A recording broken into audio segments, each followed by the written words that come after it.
The moment Dr. Henry walked into my hospital room, clipboard in hand and a grave look on his face, I knew the news wouldn't be good. But I never imagined what would come next.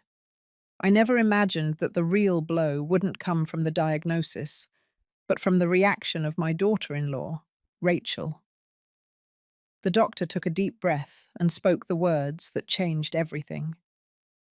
Ms. Helen, I regret to inform you that due to complications from the accident, your vital organs are failing. The internal damage is severe. You have approximately 3 days to live. I felt the air leave my lungs. 3 days. Only 3 days to say goodbye to the world I had built with my own hands over decades. I looked over at my son, Mark, hoping to see pain in his eyes, hoping he would take my hand, tell me everything would be fine, that we would fight together until the end. But what I saw chilled me to the bone. Rachel, my daughter-in-law, was there, trying to cry, but failing miserably. She put her hands over her face, making loud, theatrical sobbing noises. But through her fingers, I saw her eyes. They were dry, and what's more, they were glittering with a terrifying mixture of relief and pure, unadulterated excitement. Dr. Henry left the room to give us privacy, or so he thought. As soon as the door clicked shut, Mark rushed to my bedside. He took my hand, not with love, but with a strange, almost triumphant firmness. He leaned in close to my ear and whispered, "It's finally happening, Mum. All your money will be mine and Rachel's. It's about time." The words hit me like physical stones. Rachel pulled away from the wall, her fake tears gone. She approached from the other side, looking at me with a coldness she had never openly shown before. $5 million, the real estate portfolio, the tech stocks. It's all ours finally, she said, her voice now sharp with glee. We won't have to pretend anymore. They were laughing. Both of them were laughing while I lay there, connected to machines, my body battered from the accident that had nearly killed me 3 days ago. I closed my eyes, but not from physical pain. The hurt I felt was much deeper. For 35 years, I had been Mark's mother. I raised him alone after my husband died when Mark was just 5 years old. I worked 18 hours a day. I built a real estate empire from scratch. I sacrificed 1,000 times to give him the best education, the best life. And this was my reward? When do you think we can start the paperwork? Rachel asked Mark, as if I were already dead. The attorney said we can expedite the process. As for her, you know, we can access the accounts in less than a week. Perfect, Mark replied. I already chose the cruise we're taking. A month in the Mediterranean. We deserve it after putting up with so much. Putting up with. That phrase echoed in my head. Putting up with me? Putting up with the mother who gave them everything? I kept my eyes closed, controlling my breathing. I couldn't let them see how much their words were tearing me apart. Not yet. Do you think she'll suffer a lot? Rachel asked, with chilling indifference. Mark shrugged. The doctor said she'll probably slip into a coma in the next couple of days. It will be quick. Better. I don't want to keep coming to the hospital all the time. The smell grosses me out. They stayed a few more minutes, discussing which furniture from my penthouse in downtown Miami they would keep and which they would sell. They spoke of my life, my possessions, everything I had built, as if they were objects in a liquidation sale. When they finally left, I opened my eyes. Tears streamed silently down my cheeks, but something else burned in my chest. Something stronger than pain, something more powerful than betrayal. Rage. I was not going to let them get away with this, not after discovering who they really were. This is the value of speaking up and acting when you feel doubt. Never accept silence in the face of suspicion. Dr. Henry returned an hour later. This time, he closed the door carefully and approached my bed with a completely different expression. He was no longer the grim doctor delivering a terminal diagnosis. He was my friend of 30 years, the man who had treated my late husband, who had watched Mark grow up. "Helen," he said softly, "I heard everything from outside. I left the intercom on by accident." I looked at him, confused. "It wasn't an accident," he continued. "I had suspicions about Mark and Rachel for months. I saw them in the hospital 3 weeks ago asking about your health, about your estate, about what would happen if you— Well, it seemed strange to me, too calculating." "Henry, what are you saying?"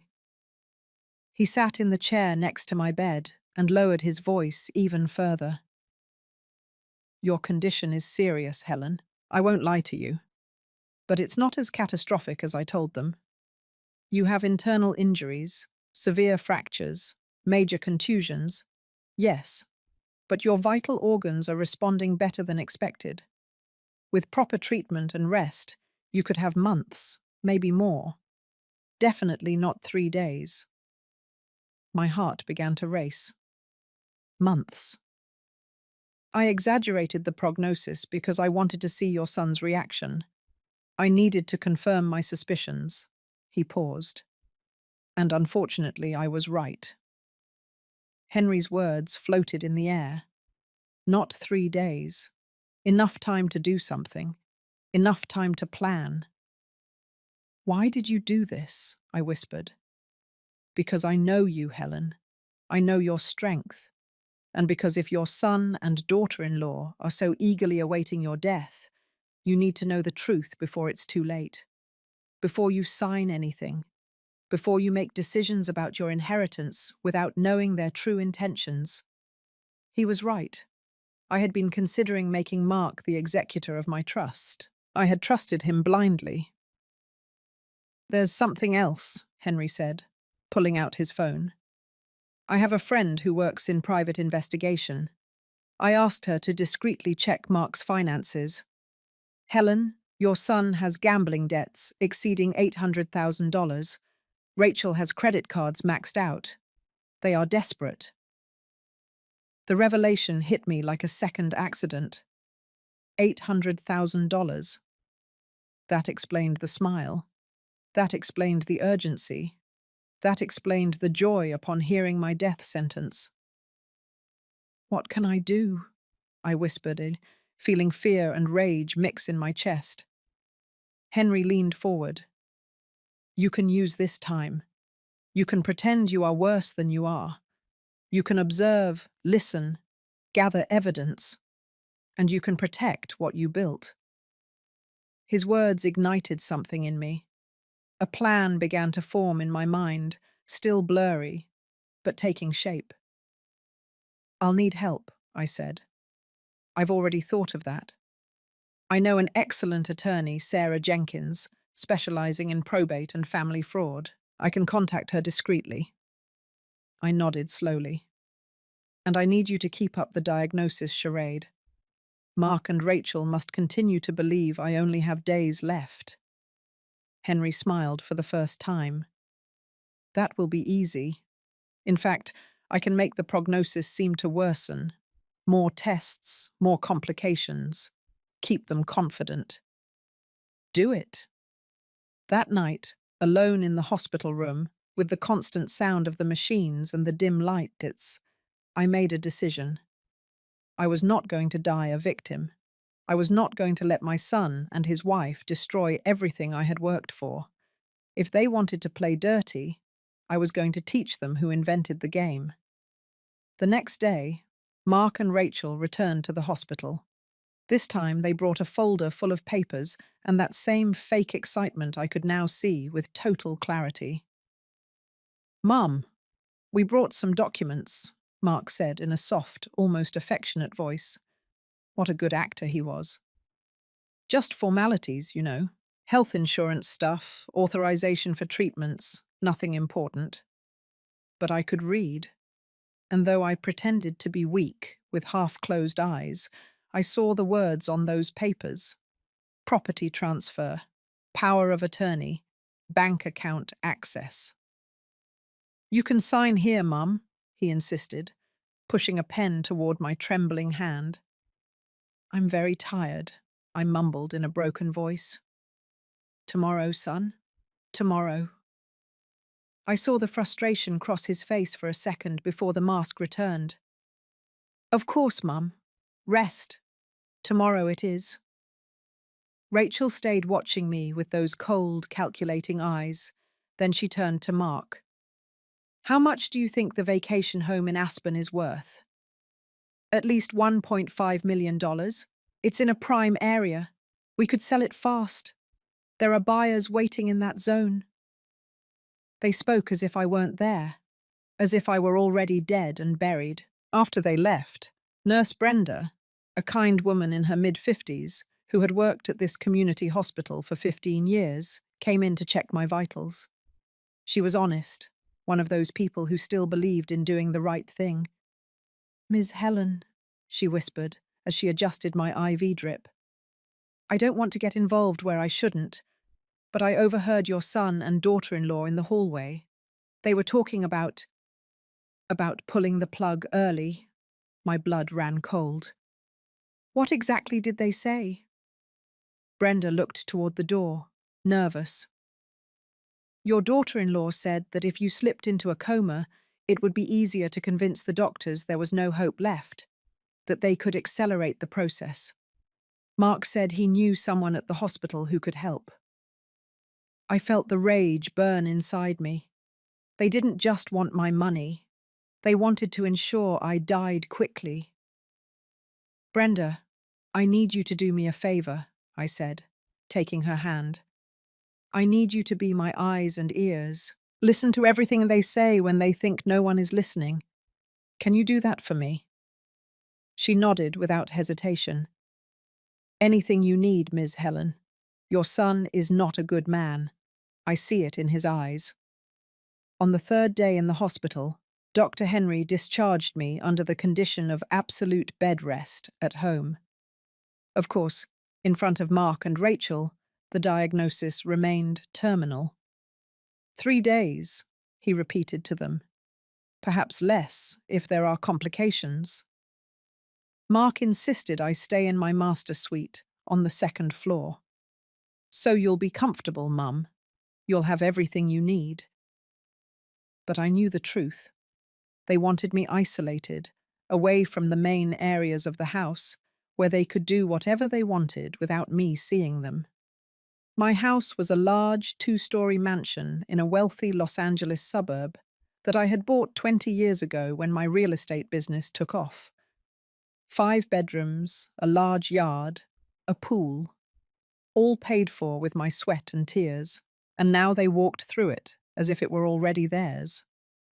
On the 4th day, pretending to sleep, I heard footsteps in the hallway. Mark and Rachel didn't know I had installed a baby monitor years ago, back when my grandchildren used to visit. The device was still working, hidden in a drawer in my nightstand. Their voices came clearly from the living room. "I called the appraiser," Rachel was saying. "He's coming tomorrow at 10 o'clock. I told him to be discreet." "Perfect." "And the real estate agent. I already sent him photos of the house. He says he can sell it in less than a month, if the price is right. He's talking about $2.8 million. Excellent.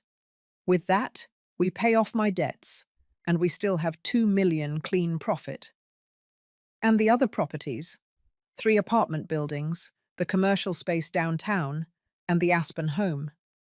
Altogether, that's another $4 million easily." Rachel let out a laugh.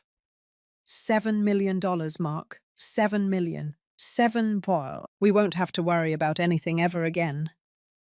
I know. And to think I almost felt bad when the doctor broke the news. But it was the best news of my life. "Mine too.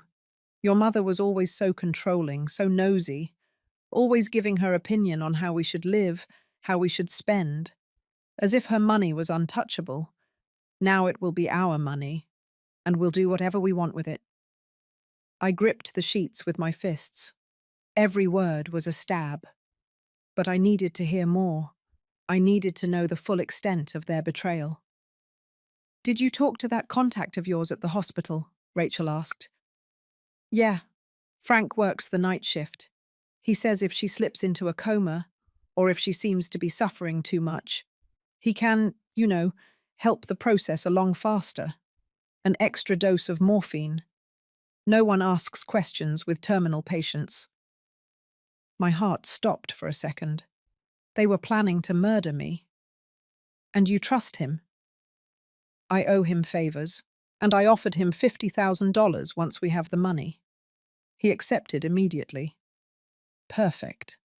Because honestly, I don't want to wait the full 3 days. Every day coming to this house, pretending I care, is driving me crazy. "I know, honey. But it's almost over. Just a little more patience." I heard the sound of a kiss, then footsteps moving away. They had probably gone out to the yard. I lay there, trembling with rage and disbelief. My own son had hired someone to kill me, to speed up my death and collect his inheritance faster. I took my cell phone, the one I had hidden under the pillow, and dialed the number Dr. Henry had given me. "Attorney Sarah Jenkins?" I asked when she answered. "Yes, speaking." "I need to see you urgently. Dr. Henry contacted you about my case." "Ms. Helen, yes, I've been expecting your call. When can we meet?" "Tonight. You can come to my house at 11 o'clock. My son and his wife always go out around that time. They say they're going to dinner, but I know they're going to the local casino in Inglewood." "I'll be there. And Ms. Helen, I'll bring the documents we'll need. We're going to fix this." I hung up and closed my eyes. The plan was taking shape, but I needed more. I needed solid proof. I needed evidence that would completely destroy Mark and Rachel. That afternoon, when Nurse Brenda came to help me bathe, I gave her specific instructions. "I need you to buy 3 small, discreet cameras, the kind that can be camouflaged. One for the living room, one for the dining room, and one for the study. Here's the cash." And Brenda, not a soul manjat. No one. She took the money and nodded. "Count on me, Ms. Helen. I'll make it look like I'm going out for normal errands. And one more thing. I need you to record every conversation you hear between Mark and Rachel. Use your cell phone. It doesn't matter if the quality isn't perfect. I just need their voices, their words." "I'll do it." When Mark came up to bring me dinner that night, I pretended to be worse. I coughed weakly. I let my hand tremble as I held the glass of water. "How are you feeling, Mum?" he asked with that fake, acted voice. "Very bad, son. Very weak. I don't know if I'll make it until tomorrow." I saw his eyes light up for a second. Hope. Hope that I would die soon. "Don't say that, Mum. You're strong. You've always been strong." "Liar. You damned liar." "Mark," I said in a broken voice, "if anything happens to me, I want you to know that everything I have is yours. It was always yours. I love you, son." I almost vomited saying those words, but I needed him to believe I was still the naive mother who trusted him blindly. "I love you too, Mum," he replied, kissing my forehead. A cold, empty, calculating kiss. When he left the room, I heard his muffled laugh in the hallway. I heard Rachel ask, "How is she?" "Worse. I don't think she'll make it to the weekend." Thank God. I'm already tired of this charade. I closed my eyes and breathed deeply. Not yet, I told myself. It's not time to show my cards yet. First the evidence, first the trap, then justice. At 11 o'clock that night, like clockwork, I heard Mark's luxury sedan pull out of the garage. Just as I predicted, they were off to the casino. Rachel had told a friend on the phone that they had a winning streak and couldn't waste it. How ironic. Winning at the casino while losing fortunes in debt. 15 minutes later, the doorbell rang. Brenda, who had stayed with me under the excuse of being my night nurse, went down to open it. Sarah Jenkins entered my room with a leather briefcase and a serious but compassionate expression.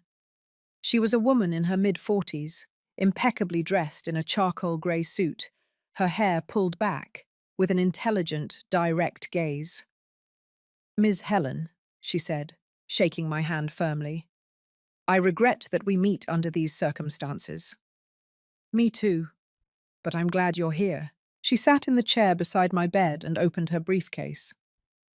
"Dr. Henry brought me up to speed on the situation. Your son and daughter-in-law believe you only have days to live and are preparing to inherit. But I need you to tell me everything from the beginning. Every detail matters." For the next hour, I told her everything.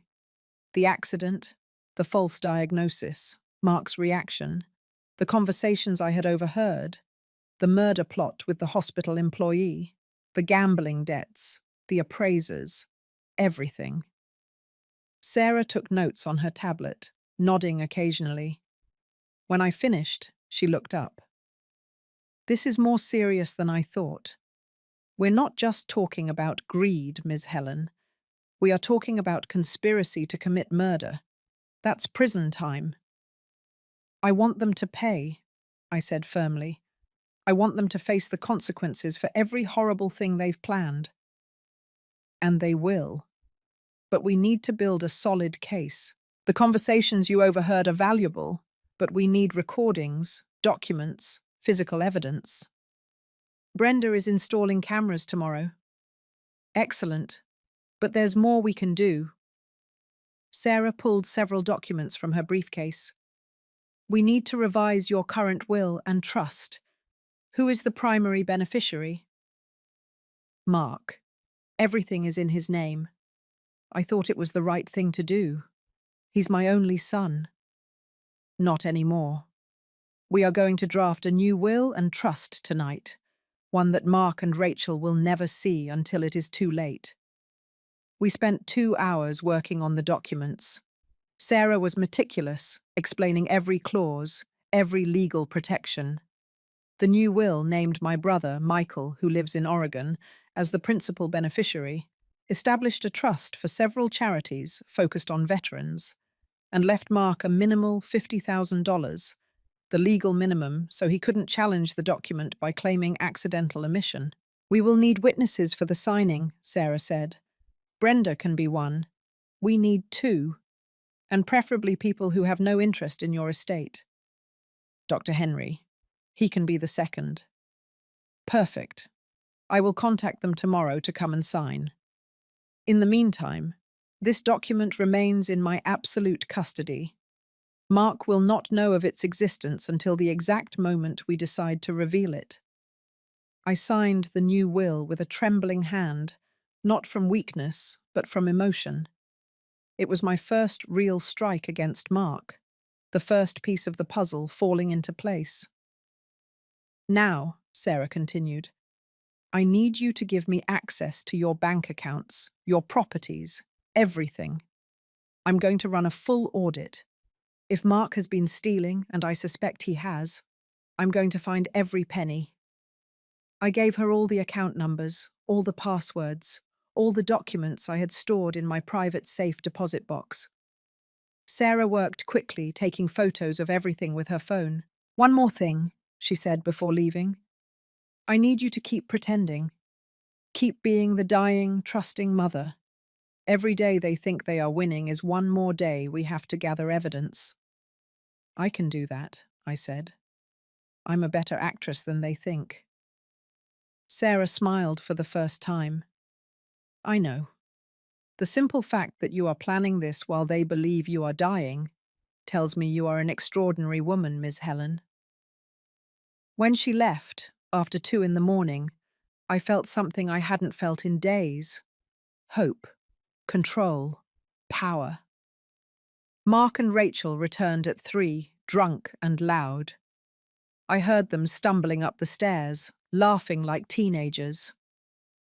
I won $2,000, Mark was saying. 2,000 damn dollars in one night. It's a sign, Rachel replied. Things are turning around for us. We'll finally have what we deserve. They went into their bedroom, across the hall from mine, and continued talking. I turned up the volume on the intercom. When is the appraiser coming? Mark asked. Tomorrow at 10 o'clock. I told him to come through the back door to be discreet. Your mother can't see him. Perfect. And the transfer papers. I have them ready. We just need her signature. Even if she's weak, even if she can barely write, a mark is enough. My cousin the notary already knows what to do. We'll pay him $5,000 to look the other way. And what if she refuses to sign? There was a pause. Then Rachel said something that left me breathless. Then Frank does his job ahead of schedule. Either way, in 4 days maximum, she won't be a problem anymore. I like the way you think, Mark laughed. I recorded every word on my phone. Every single damn word. The next day, Brenda arrived early with a grocery bag that no one checked. Inside were the 3 tiny cameras. They were small, button-sized, with a Wi-Fi connection directly to an application on my phone. Where should I install them? She whispered. The main living room, where they sit and talk. Put it inside the floral arrangement on the mantelpiece. The second one in the study, behind the books on the shelf. And the third one in the dining room, stuck under the hanging chandelier. Brenda worked quickly and silently while Mark and Rachel had breakfast on the patio. In 20 minutes, all 3 cameras were installed and working. I checked the app on my phone. The images were clear. The audio was perfect. Excellent work, Brenda. To serve you, Ms. Helen. These 2 don't know who they messed with. At 10 o'clock sharp, just as Rachel had said, the appraiser arrived. A man in his 50s with a briefcase and a professional camera. Mark led him in through the garden door. From my room, through the cameras, I watched them move through my house like vultures. The appraiser took photos, made notes, evaluating every piece of furniture, every artwork, every detail. This lamp is an antique Tiffany, he was saying, pointing to the crystal chandelier in the dining room that I had bought in New York. It's worth at least $50,000. What about the piano? Rachel asked. That's an original Steinway, 100,000 easy. Mark smiled as he totaled the figures. How much in total for all the contents of the house? Not counting the house itself, you're talking about $400,000 in furnishings, art, and objects. Incredible, Rachel whispered. It's more than I thought. When can we proceed with the sale? Mark asked. The appraiser looked at him with some discomfort. Is your mother agreeable to this? My mother is very ill. She has days left. She gave me complete authorization to handle her affairs. The lie came so naturally from his lips. I understand. Well, I'll need legal documents to prove that authorization. We'll have them soon, Mark assured him. I recorded everything, every word, every gesture, every complicit glance between Mark and Rachel. After the appraiser left, they came up to my room with papers in hand and fake smiles on their faces. Mom, you're awake, Mark said with nauseating sweetness. We need you to sign these papers. They are for the health insurance, so we can pay your treatments without issues. I looked at the papers. They were property transfers, documents that would give them total control of my estate. I can't see well, I murmured. The letters are blurry. It doesn't matter, Mum. Just sign here. Mark put the pen in my hand. I let my hand tremble exaggeratedly. I can't, son. It hurts too much. Tomorrow, please. I saw frustration in his eyes, but he nodded. It's all right, Mum. Tomorrow. When they left, I heard them in the hallway. She's getting difficult, Mark growled. Call Frank. Have him come tonight. I'm tired of waiting. My heart pounded. They were going to try to kill me tonight. I immediately called Sarah. I need you to come now. With police, if possible. They are going to try something tonight. Calm down, Ms. Helen. I already anticipated this.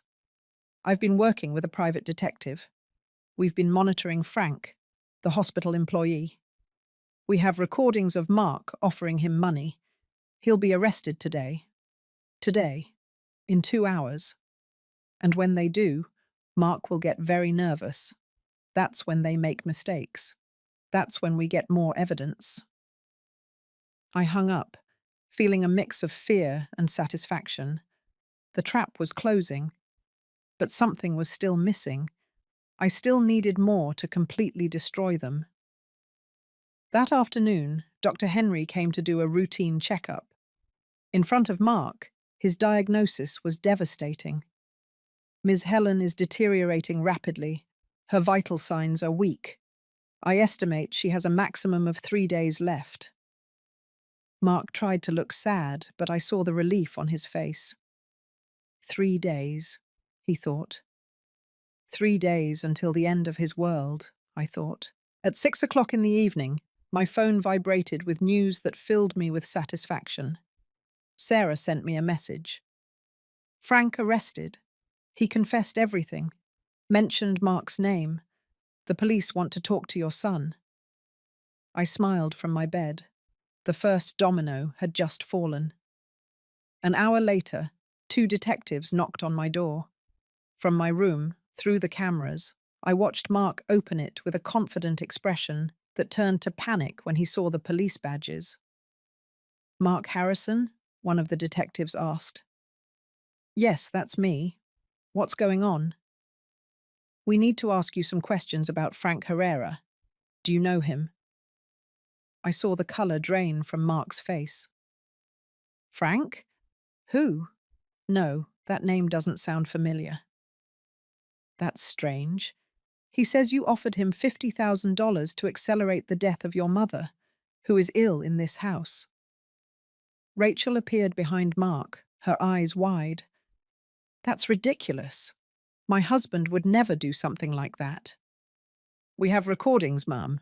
Frank was smarter than your husband thought. Mark stammered. That's a lie. Frank is lying. He probably wants money. He's making things up. So you completely deny knowing him? Yes, I completely deny it. The detective nodded slowly.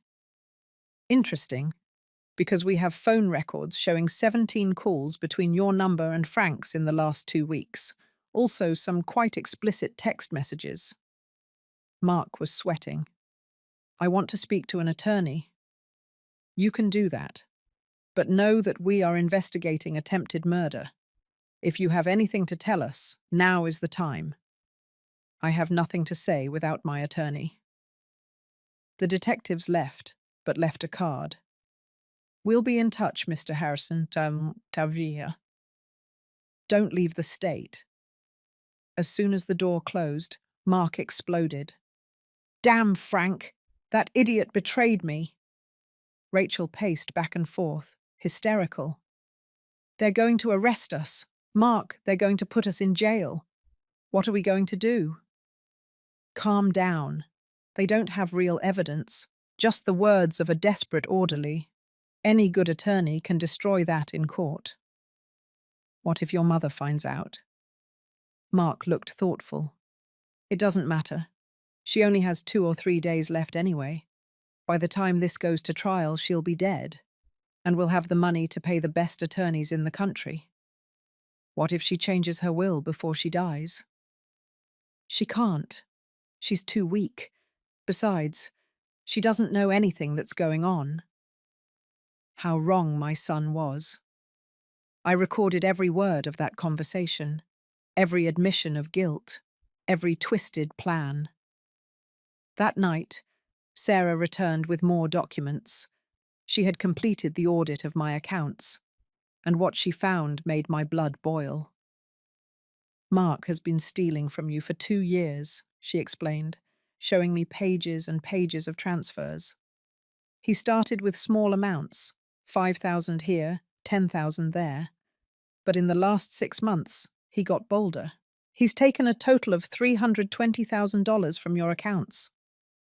320,000, I repeated, feeling nauseated. It all went to casinos, debt payments, luxury purchases for Rachel. There are receipts for $20,000 designer handbags, a $40,000 watch, trips to Las Vegas. How did he get access to my accounts? He forged your signature on bank documents 2 years ago. I have the original copies.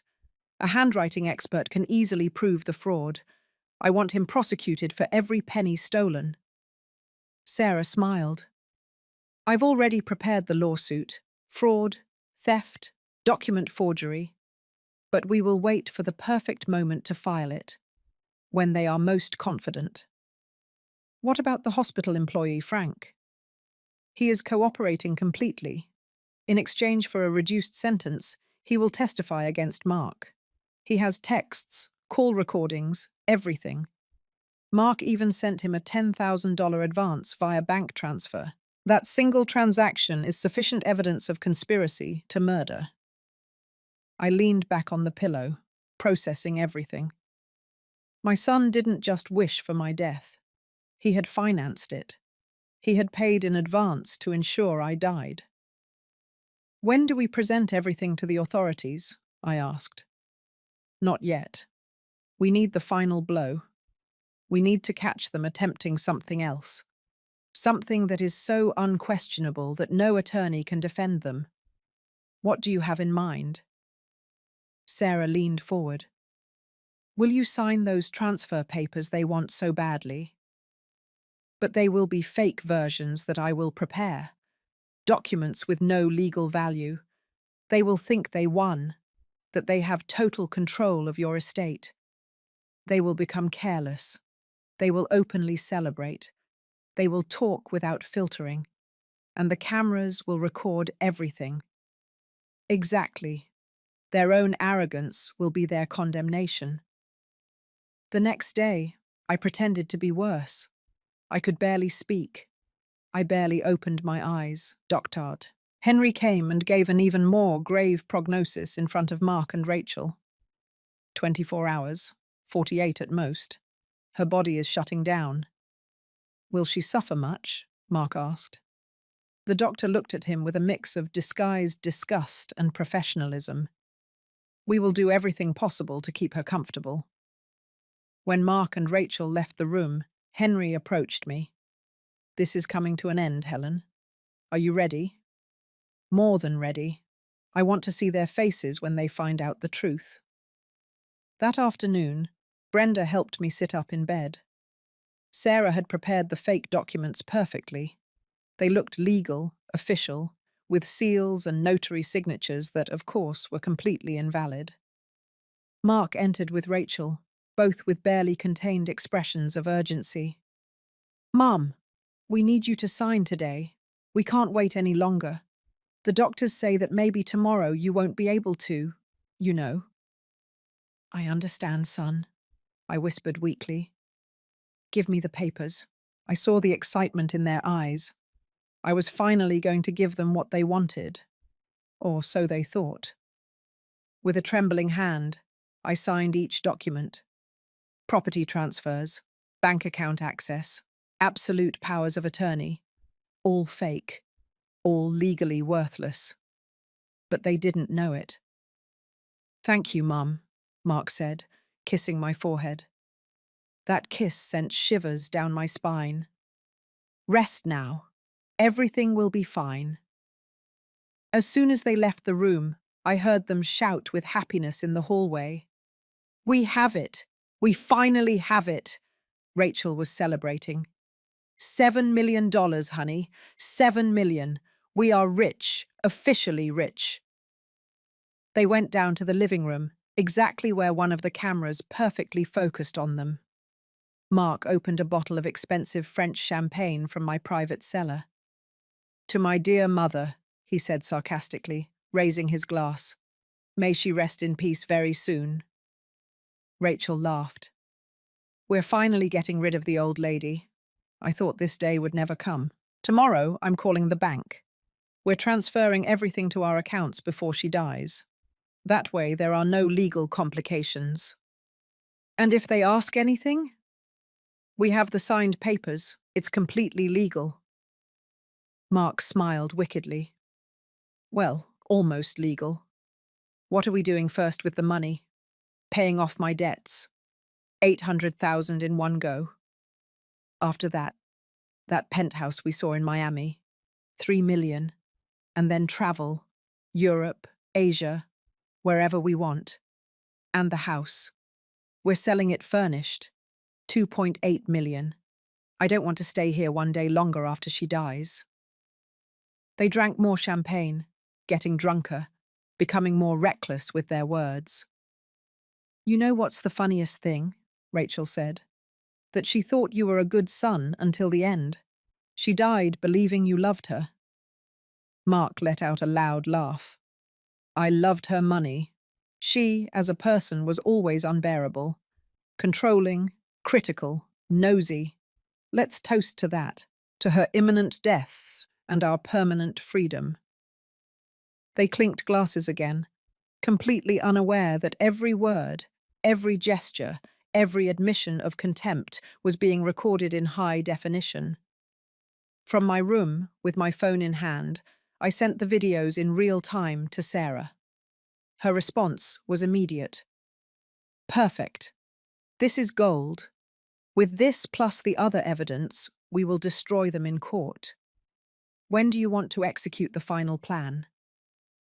I thought for a moment. I needed it to be public, to be devastating, with no way for them to escape. Tomorrow, I replied. Organize the family meeting we discussed. Invite everyone. Are you sure? It will be brutal. I know, and that's exactly why I want to do it. The next morning dawned with bright sunshine that contrasted with the storm that was about to break. Sarah had worked all night organizing what she called the truth meeting. She had contacted my brother Michael, who lived in Oregon, and knew nothing of my supposed terminal condition. She also invited 3 notaries, 2 attorney witnesses, and the detectives who had interrogated Mark the day before. Mark and Rachel knew nothing of this. They thought it was just another day waiting for my death. At 9 o'clock in the morning, Mark entered my room with a smile he no longer bothered to hide. Good morning, Mum. How did you sleep? Very poorly, son. I think today is my last day. I saw his eyes shine with barely contained excitement. Don't say that, Mum. Although if it is your time, I want you to know I always loved you. Liar until the end.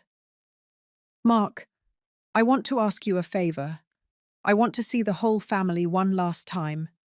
Your Uncle Michael, the important people in my life. A proper goodbye. Mark frowned.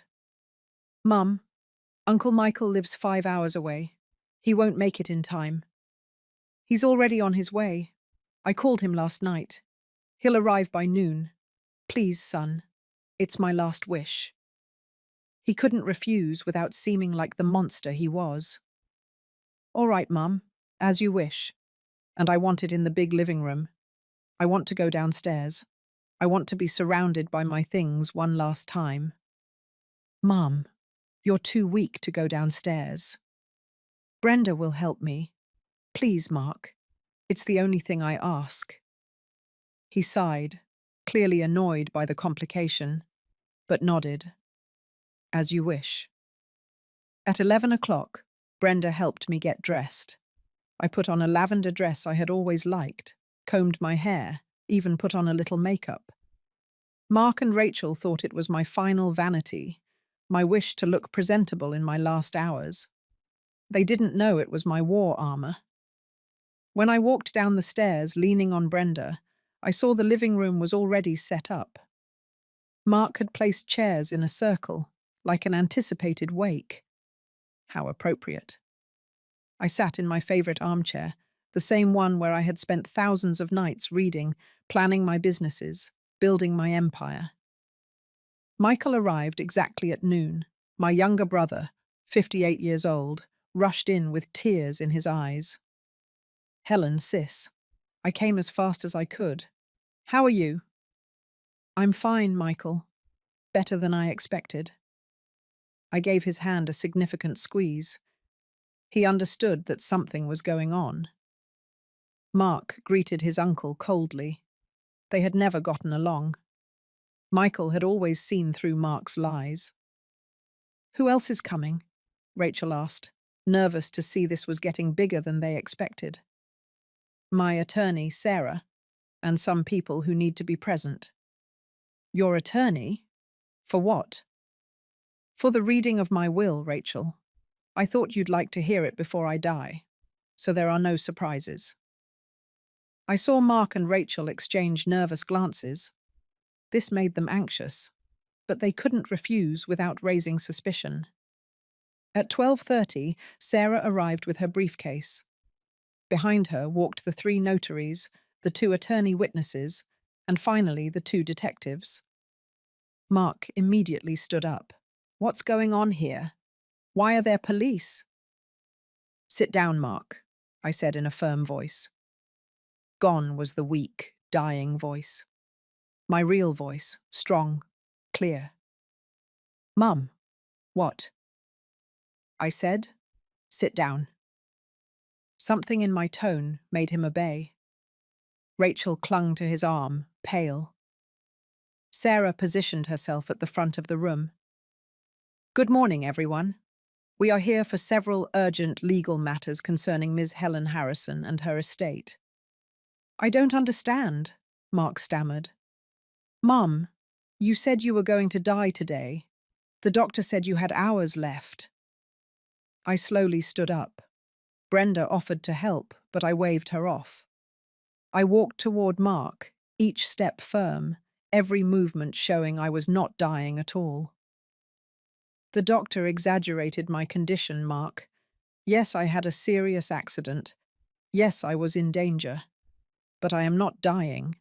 At least, not in the next few days. I probably have months, maybe more. Mark's face lost all color. But the doctor said. Dr. Henry is my friend of 30 years. He helped me see your true face. The face you showed when you smiled, hearing I only had 3 days to live. I didn't. Mum, you're confused. I was in shock. I didn't know how to react. In shock? Is that why you told Rachel she's finally going to die? All her money will be ours?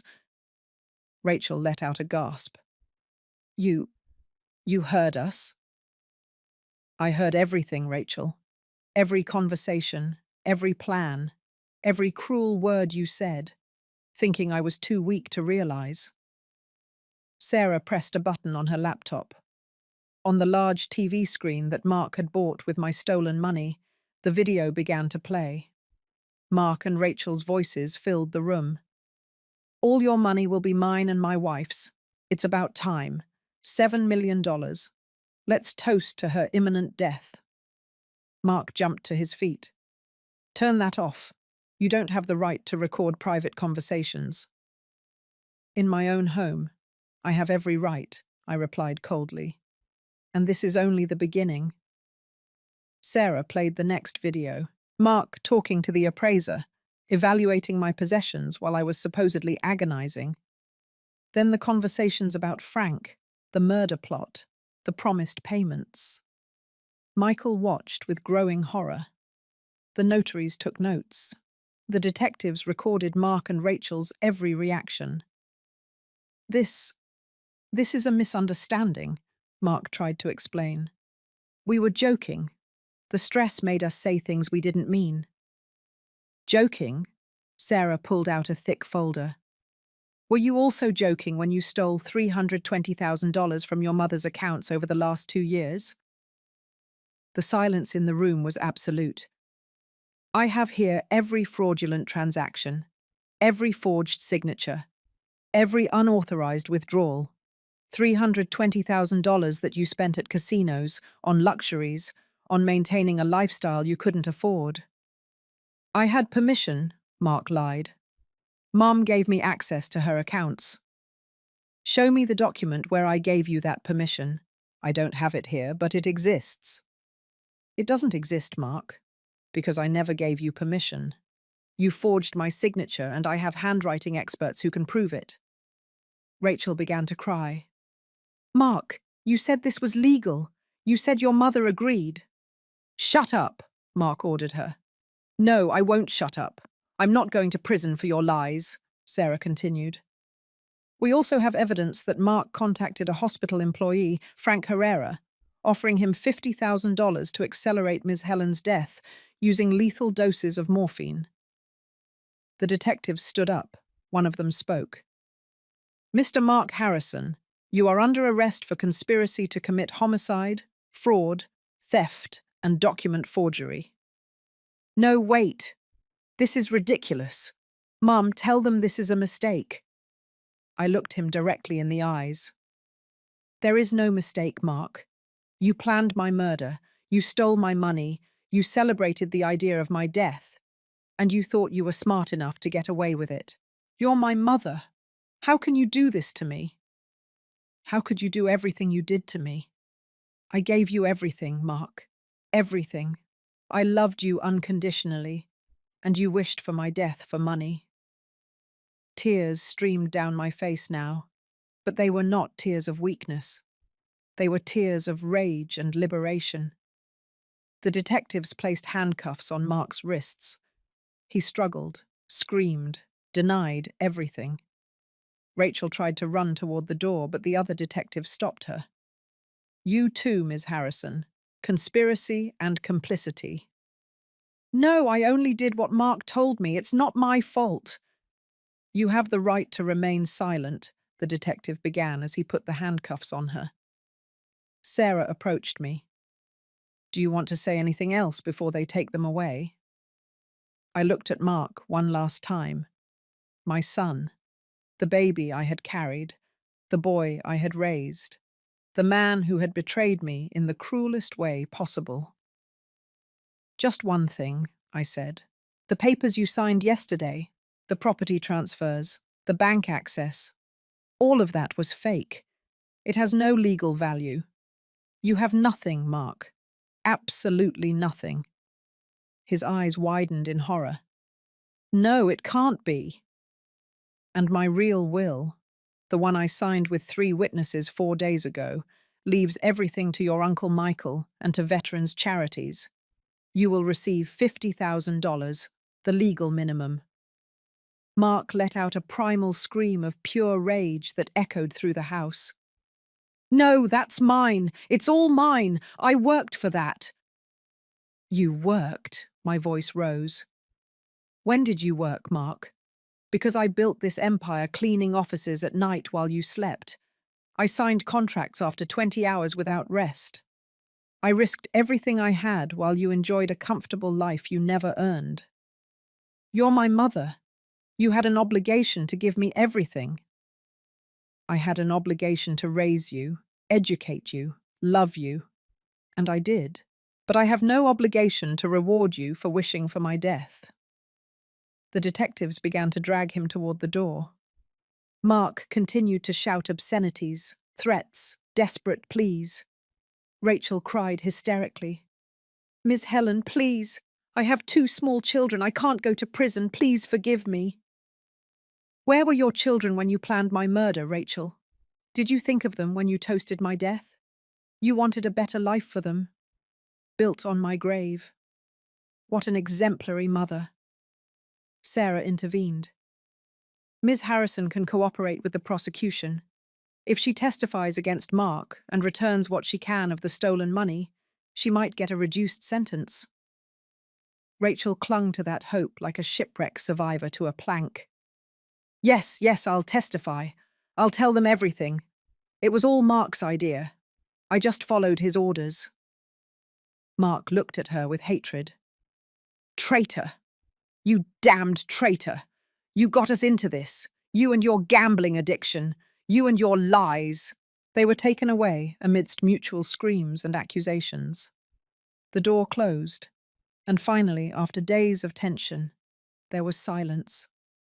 Michael approached and hugged me tightly. Sis, I can't believe what I just witnessed. Your own son. I know, Michael. Believe me, I know. How could you stay so strong through all this? Because if I crumbled, they won, and I wasn't going to allow it. Sarah began packing up her documents. The legal process will be long, Ms. Helen. Months, maybe a year. But with all the evidence we gathered, there is no way they will escape jail. How much time will they get? For attempted murder, fraud, and grand theft, Mark could face between 15 and 25 years. Rachel, if she cooperates, maybe between 5 and 10. The magnitude of those numbers hit me. My son would spend decades in prison. Part of me felt pain for that, but a larger part felt that justice was finally being done. The notaries had me sign several official documents confirming my competent mental state, my capacity to make legal decisions, and the validity of my new will. Everything was registered with official seals and multiple witnesses. We will also file criminal charges for the money stolen, Sarah explained. The bank will cooperate completely. Mark will have to return every penny, plus interest and penalties. He doesn't have money to return, I said. He spent it all. Then everything he has in his name will be seized. His car, his possessions, everything. And he will have a debt that will pursue him for the rest of his life. When everyone left, except Michael and Brenda, I collapsed onto the armchair. The emotional exhaustion was worse than any physical pain from the accident. Do you want me to help you upstairs to rest? Brenda asked tenderly. In a moment. First, I need to process all this. Michael sat beside me. Are you okay, Helen? I want the truth.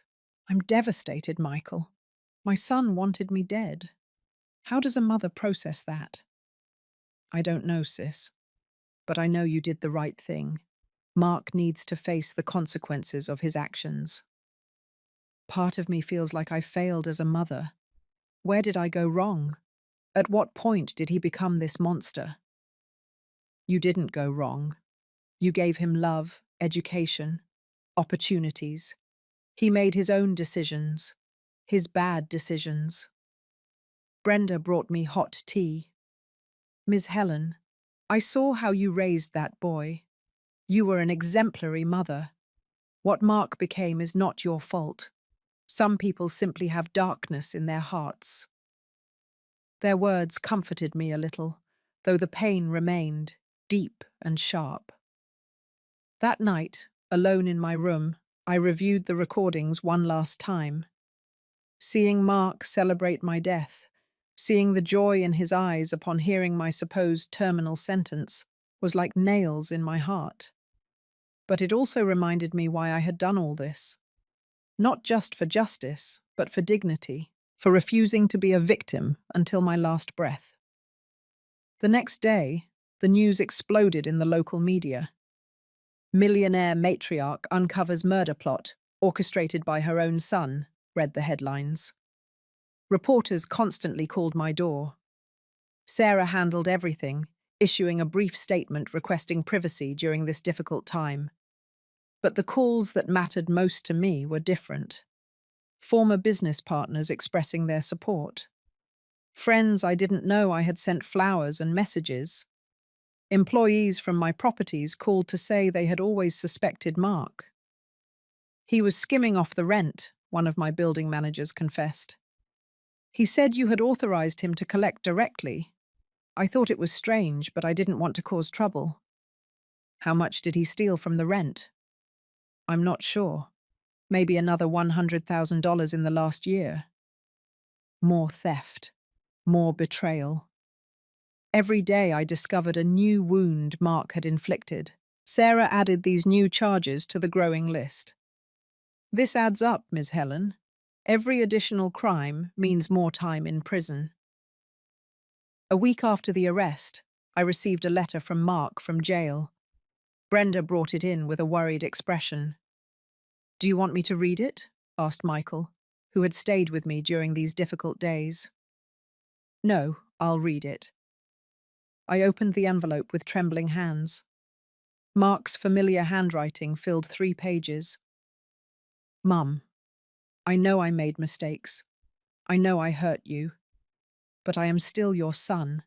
I'm the only blood relative you have besides Michael. You can't abandon me like this. I need you to drop the charges. I need you to forgive me." I was confused. The pressure of the debts drove me crazy. But deep down, I care about you. You always mattered to me. Please, Mum, give me a second chance. Your grandchildren need their father. Don't do this to them. Tears fell onto the paper as I read. Even now, even after everything, Mark was trying to manipulate me, using his children as a shield, feigning remorse, promising changes that would never come. "What does it say?" Michael asked. "The same as always. Lies wrapped in pleas. Are you going to answer?" I thought about it at length. Part of me, the mother who still lived inside, wanted to believe there could be redemption. But the woman who had heard her son celebrate her death knew the truth. No, there's nothing to say to him. I tore the letter into small pieces and let them fall into the trash. 2 weeks after the arrest, Sarah called me with news that would change everything again. "Ms. Helen, we found something else. Something big. What is it now?" "Mark has a secret bank account in the Cayman Islands with $500,000. I gasped. 500,000? Where did he get so much money? That's the interesting part. We tracked the transactions. He sold 3 of your commercial properties 6 months ago. Properties you had given him as a gift years ago when you still trusted him. Those properties were worth at least $800,000. Exactly. He sold them below market price for a quick sale, 700,000 in total. 200,000 went directly to pay casino debts. The other 500,000 he hid in this offshore account. The betrayal kept growing, layer upon layer. Why would he hide that money? Because he was planning to flee the country once you died. We found emails between him and Rachel discussing moving to Costa Rica or Panama with fake identities. They wanted to disappear with your inheritance before the debts caught up with them. My God, how far did his plan go? Very far, Ms. Helen. We found fake passports already processed, plane tickets purchased for 2 weeks after your expected date of death, even a property already rented in San Jose, Costa Rica. I sat down heavily in the armchair. My son didn't just want my money. He wanted to wipe himself off the map with it, let his own children grow up fatherless, while he lived a life of luxury with stolen money. We can recover that money. We've already initiated the legal process. With the criminal charges, the government can freeze those accounts. It will take time, but yes, eventually we will recover it. I want every penny of that to go toward an educational fund for my grandchildren. They are the innocent victims in all of this. That's a beautiful idea. We'll do it. That same afternoon, another unexpected visitor arrived. Deborah, Rachel's mother, a woman in her mid-60s who had always been distant from me. "Ms. Helen, I know I have no right to be here," she began in a trembling voice. "But I needed to talk to you." "Come in, Deborah. Sit down." She sat on the edge of the sofa, nervous, wringing a handkerchief in her hands. "I came to ask for your forgiveness, for my daughter, for not having seen what was happening, for not having stopped her. You didn't know. I should have known. The last few months, Rachel was different. She was spending money like crazy, buying expensive things, bragging about the coming inheritance. I thought Mark had gotten a good job. I never imagined they were stealing from you. Did you know anything about the plan about Frank?" Deborah turned pale. "The plan to kill you? God, no. I found out when they were arrested. I almost had a heart attack. My own daughter planning a murder. I've gone to see her in jail. Once. I couldn't bear it. She lied straight to my face. She said it was all Mark's fault, that she was a victim. But I heard the recordings that came out in the news. I heard her laughing about your death. That's not the daughter I raised. People change when money is involved. My grandchildren ask me where their mum is. I don't know what to tell them. How do you explain to a 6-year-old that his mother is in jail for trying to kill his grandmother?" My heart ached. The children were always the ones who suffered the most in these situations. Where are they now? With me. Social services gave me temporary custody. But Ms. Helen, I don't have the resources. I live on my pension. I can barely give them the basics. Deborah, listen to me closely. Those children are my grandchildren. They will not pay for their parents' sins. I am going to establish a trust for their education, health, and basic needs. They will have everything they require. Deborah began to weep. "I don't deserve your kindness. My daughter tried to kill you." "Exactly. Your daughter. Not you. Not the children. Kindness isn't about deserving. It's about doing the right thing." She hugged me, crying for several minutes. When she left, I felt a little lighter. At least something good would come out of this nightmare. The date for the preliminary hearing approached.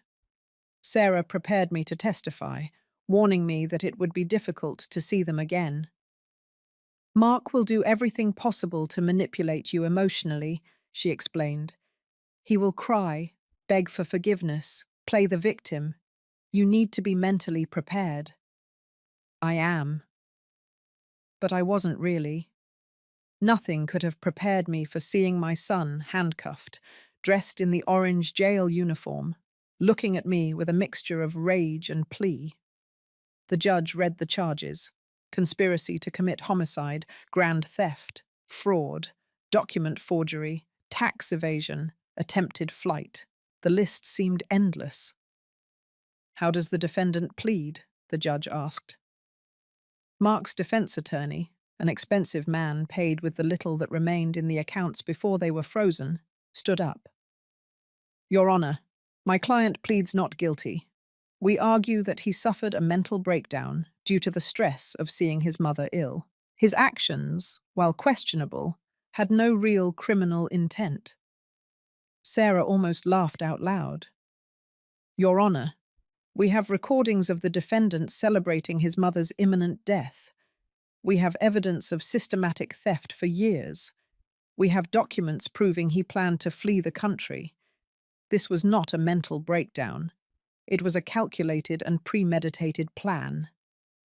The judge reviewed the documents. "Bail is set at $2 million. Mark did not have $2 million. He didn't even have 200,000 after all his accounts were frozen." "Your Honor," his attorney pleaded, "that amount is excessive. My client has family, children who depend on him." "Your client attempted to murder his own mother for money," the judge replied dryly. "Bail is maintained. Next case." Mark looked at me as the guards led him away. "Mom, please, don't leave me here, please." I maintained a neutral expression, but inside my heart broke into 1,000 pieces. Rachel had her hearing immediately afterward. Her strategy was completely different.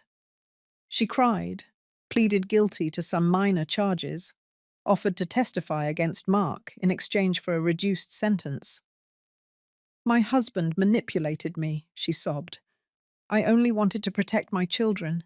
He threatened me, saying if I didn't cooperate, he would take the children away."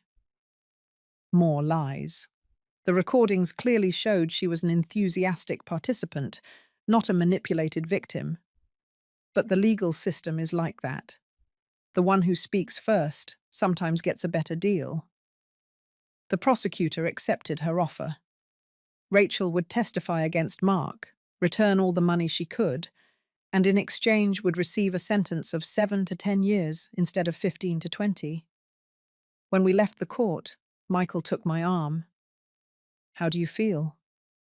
"Like I just buried my son, except he's still alive, just a stranger with his face." "I'm sorry, sis." "Me too." That night, I couldn't sleep. The images from the hearing kept repeating in my mind. Mark in handcuffs, his pleading eyes, his broken voice asking for help. But then I remembered his other words. "You're finally going to die. Mum, all your money will be mine." And the pain transformed back into resolution. The next morning I received a call from the prison. Mark was requesting a visit. Sarah advised me not to go. "You have no obligation to him, and anything you tell him can be used against him or for him in the trial." "I know, but I need closure on this chapter. I need to see him one last time and say everything I need to say. Then I will go with you, and we will legally record everything." 2 days later, I entered the prison visiting room. Mark was sitting on the other side of the glass, emaciated, deep circles under his eyes, wrinkled uniform. I picked up the phone. He did the same. "Mum," his voice broke. "Thank you for coming." "I didn't come for you, Mark. I came for me, for closure. Please listen to me. I was desperate. The debts were killing me. The collectors were threatening to hurt my family. I panicked and made bad decisions." "Bad decisions? Mark, you planned my murder. You celebrated the idea of my death. You stole from me for years." I know, no, and I regret it. Every second here I regret it. But Mum, I'm still your son, your only son. You can't abandon me." "You abandoned me first, the day you decided my death was worth less than your financial comfort.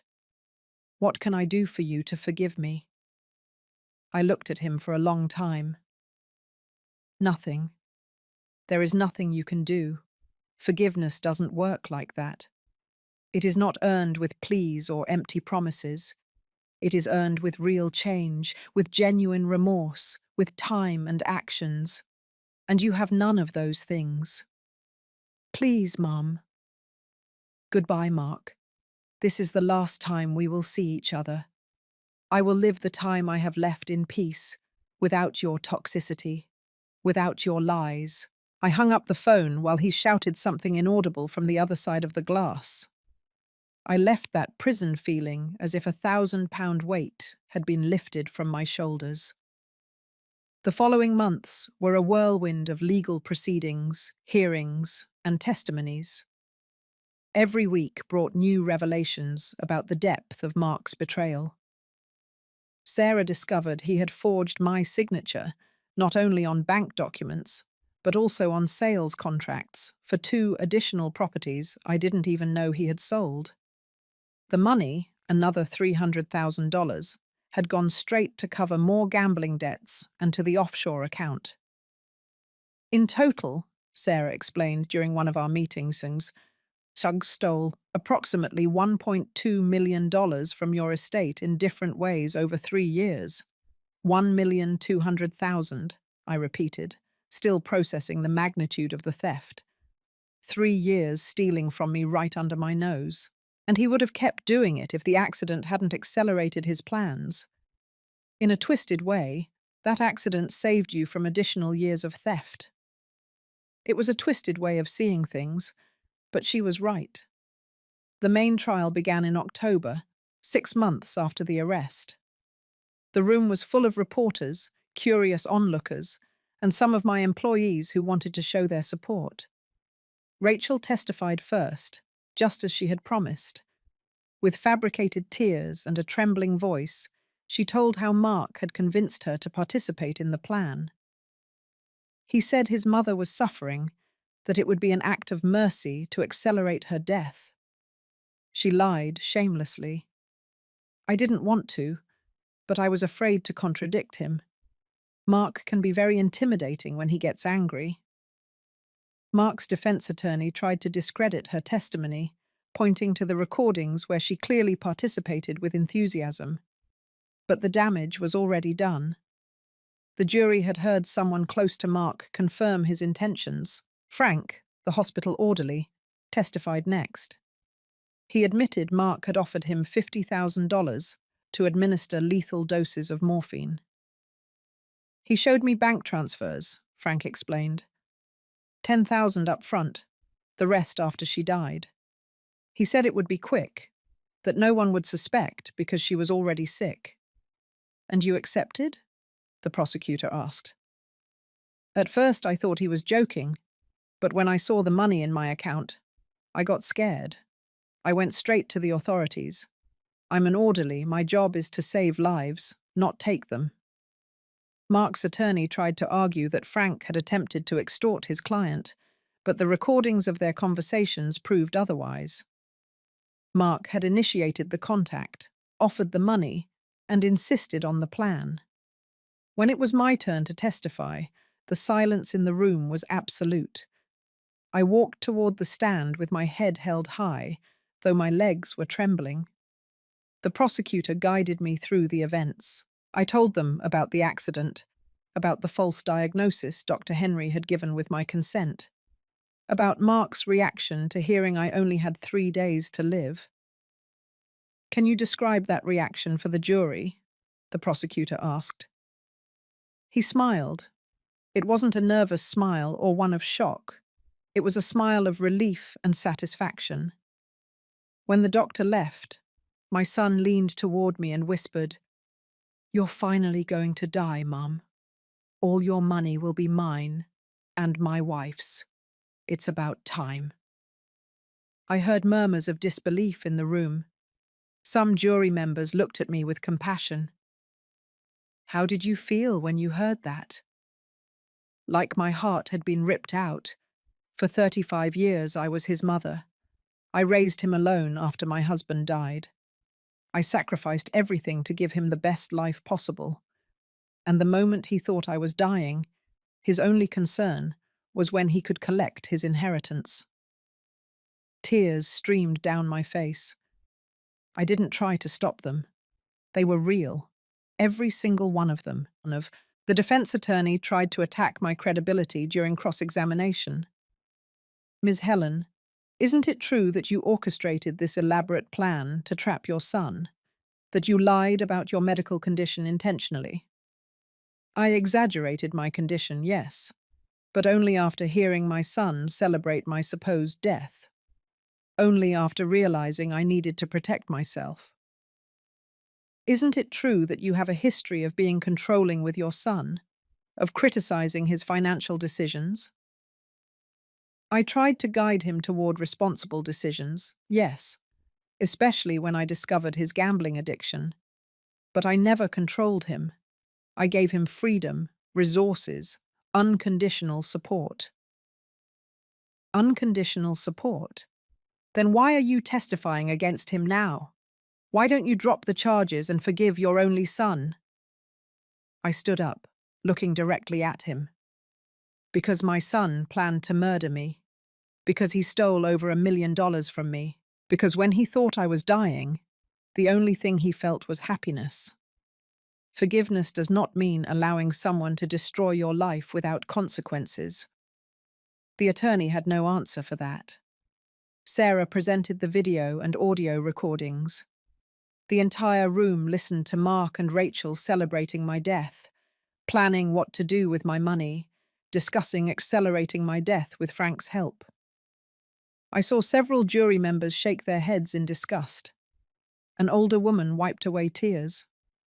Financial experts testified about the fraudulent transactions, the forged signatures, the secret accounts. Every piece of evidence built a stronger case. Dr. Henry testified about how Mark had inquired about my financial health, even before asking about my medical condition after the accident.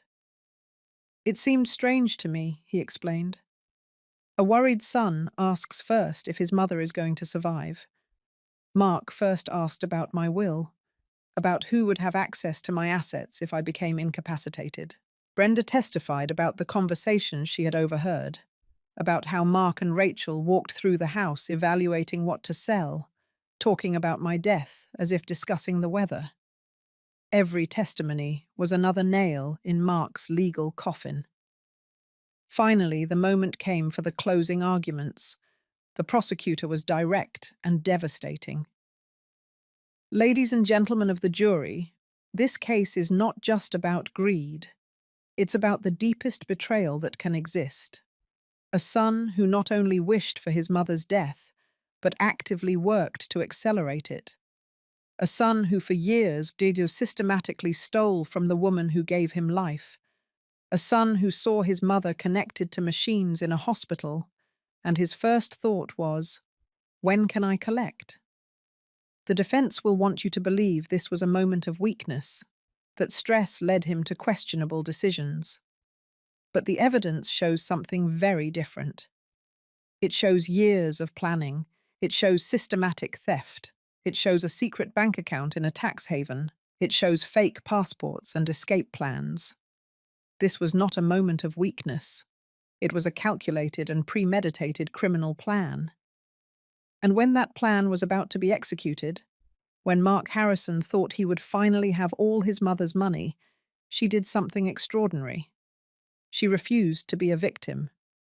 She used her intelligence, her strength, and her dignity to expose the truth. Ms. Helen is not asking for vengeance. She is asking for justice.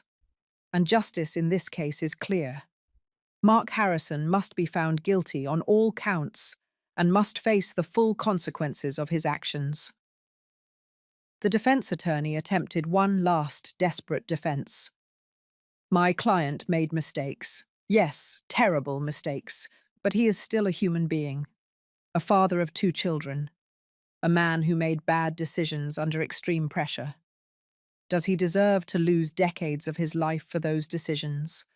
Does he deserve for his children to grow up without a father? He turned toward me. Ms. Helen is a powerful woman, a woman who orchestrated this elaborate plan to trap her own son. Is there not some cruelty in that too? Couldn't she have simply talked to him, sought professional help, found another way? Sarah had prepared me for this moment. I stood still, head held high, showing no emotion. The jury retired to deliberate. Sarah told me it could take days, but it only took 6 hours. When they returned, the jury foreman stood up. On the charge of conspiracy to commit homicide, we find the defendant guilty. Mark collapsed in his chair. On the charges of grand theft, fraud, document forgery, tax evasion, and attempted flight, we find the defendant guilty on all counts. The judge's gavel hit the block, echoing like thunder. The defendant will be sentenced in 30 days. He will remain in custody until then. Mark turned to me, his eyes full of hatred. This is your fault. You did this to me. You destroyed my life. The guards led him away while he continued screaming accusations, denials, curses. Michael hugged me. Sarah squeezed my hand. Brenda wept with relief. I had won. Justice had been served. But as we left the court, amidst camera flashes and reporters' questions, I felt no triumph. I felt a deep emptiness where the love for my son used to be. The sentencing came a month later, in a smaller but equally tense room. Mark walked in, handcuffed, thinner, with a vacant look I barely recognized. The judge reviewed the documents with a serious expression. Mr. Mark Harrison, you have been found guilty on multiple serious charges. Before passing sentence, is there anything you wish to say? Mark stood up tremblingly. He looked directly at me. Mum, I know I don't deserve your forgiveness. I know I did unforgivable things, but I want you to know that I regret it. The man who planned those horrible things wasn't me. It was someone consumed by desperation and addiction. I lost my way. I lost my humanity. And in the process, I lost the most valuable thing I had, your love. The judge waited to see if I would respond. I did not. Those words came too late. Very well, the judge said. Mr. Harrison, your crimes represent one of the deepest betrayals that can exist in a family relationship. For the charge of conspiracy to commit homicide, the sentence is 18 years in state prison. For the combined charges of fraud, theft, and forgery, an additional 7 years are added. Total sentence, 25 years in state prison. 25 years. Mark would be 60 years old when he got out. Furthermore, you must restitute the $1.2 million stolen, plus interest.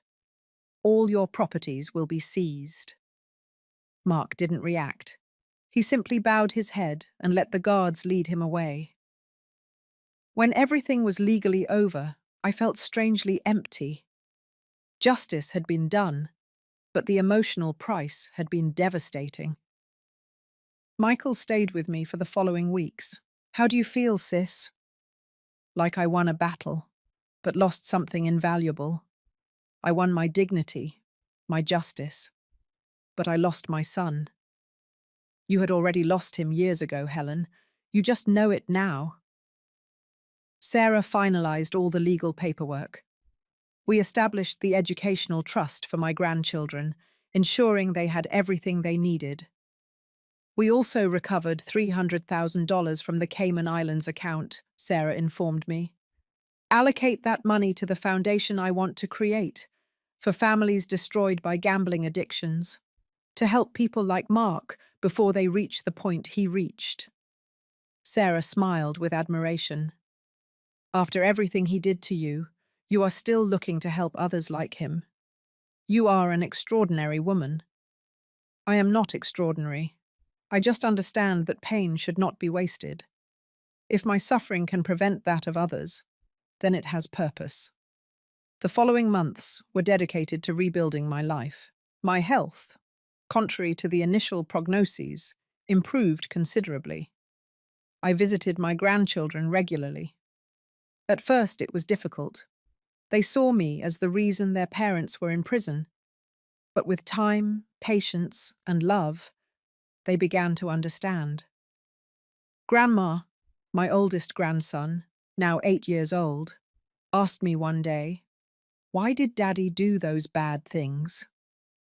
Sometimes people get lost, sweetie. They make bad choices that lead them down dark paths. Your daddy got lost. Do you hate him? No, I don't hate him. I am very hurt, but I don't hate him. He is your father and will always be my son, even though we have to be separated now. Will you ever forgive him? I don't know, honey, but what I do know is that you are not to blame, and I love you with all my heart. He hugged me tightly, and I knew that something good had come out of this nightmare. The Harrison Foundation, named for my late husband, Robert, opened its doors a year later. It offered free therapy for gambling addicts, financial counseling, and educational programs. On opening day, dozens of people came. This foundation is my way of transforming pain into purpose, I said during my speech. I cannot change what my son did, but I can use my experience to help others. Brenda became my closest friend. I offered her a position as the foundation administrator, which she accepted with grateful tears. Michael assumed the role of principal heir with grace. I won't fail you, sis. I'll make sure your legacy continues exactly as you planned. 2 years later, I received a letter from Mark from prison. This time it was different. He spoke of therapy, of facing his addiction, of genuine repentance. He didn't expect a reply or forgiveness. He just needed me to know that he finally understood the monster he had become. I folded the letter slowly. Tears fell down my cheeks. "Are you going to respond?" Michael asked. "Not now. Maybe someday, but not now." 3 more years passed. I turned 66, surrounded by true friends and my grandchildren, who called me Grandma, with genuine love. The foundation had helped more than 2,000 families. We had saved marriages, prevented bankruptcies, rescued people from the abyss. One day, during a group therapy session, a young man told his story. It sounded disturbingly similar to Mark's. After the session, I spoke to him. "I want to tell you a story about a son who loved gambling more than he loved his mother." I told him everything, every painful detail. When I finished, he was crying. "I don't want to be like your son." "Then don't be. You have a chance he didn't take." 6 months later, that young man came back. He was sober from gambling. He had repaired his relationship with his wife. "You saved me, Ms. Helen." "No, you saved yourself. I just showed you what you could lose." Now, 5 years after that terrible day in the hospital, I can say I found peace. It wasn't easy or fast, but I found it. Mark is still in prison. My grandchildren visit him occasionally, a decision I respect. My fortune, instead of being divided by greed, now serves a higher purpose. It helps, it heals, it prevents tragedies. And I, against all odds, am still alive. Strong, dignified. Some people ask me if I will ever completely forgive him. I still don't know the answer. What I do know is this: I refuse to die a victim. I transformed pain into purpose, rage into action, despair into dignity. Because in the end, the best revenge is not crushing the one who hurt you. It is living so fully, so worthily, so meaningfully, that their betrayal becomes nothing more than a footnote in the story of your triumph. And that, exactly that, is what I did. For years, I believed my legacy was the millions of dollars I accumulated, the real estate empire I forged through sheer grit and sacrifice. I thought that kind of material success was the ultimate expression of my hard work and the assurance of my son's future. However, the depth of Mark's betrayal, his cold-blooded calculation and plan to murder me for that very fortune, shattered that illusion. My true victory was not in retaining the wealth, but in using the last moments of my perceived life to reclaim my dignity and expose a painful truth. The real lesson is that wealth is merely a tool. Its value is determined by the hand that wields it. By choosing to redirect the stolen and recovered assets into the Harrison Foundation, I transformed the instrument of my son's greed into a vehicle for saving others from the same dark addiction that consumed him. The foundation, which now aids thousands of families, has become the only meaningful legacy I will leave behind. It's a testament to turning the darkest chapter of my life into a light for others, proving that a purposeful life is far more powerful and enduring than any amount of money.